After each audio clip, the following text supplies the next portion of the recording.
If there is a blue wave coming to Washington, it might look something like this. During Brett Kavanaugh's confirmation hearings for the U.S. Supreme Court, angry activists of all genders and colors turned up to protest in numbers. This is a key strategy the Democrats have been banking on: make people show up.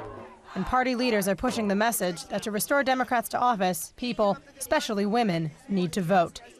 Well, just let women know in America that their voices do matter, that their votes matter, and that what they do with their time between now and November absolutely matters. How do you think the Democrats are going to do in the midterms? Are you optimistic? I think they will win. Many Democrats agree with Gillibrand's assessment. They think voters are motivated, and if just enough show up, the Democrats will have an easy victory. We will win! People are really fired up, people are angry, and people are going to vote. I do hope so. I think that there's a lot that needs to be done, and I think hopefully this is mobilizing people to take some action. I think the people need to get out and vote, because the people are going to be the ones to change the tide. But it's a tale of two parties. For everyone who's pushing voter turnout, there are plenty wondering exactly what they're turning out for. The Democrats need to rally together and actually put together proper candidates with platforms that aren't just anti-Trump. The Democratic Party is also going to have to change, because what it has done so far hasn't kept a lot of, it's also held white men and women in power when it needs to also highlight more diverse voices, and held on to a status quo that's not going to cut it anymore because it doesn't include enough people. What do the Democrats stand for?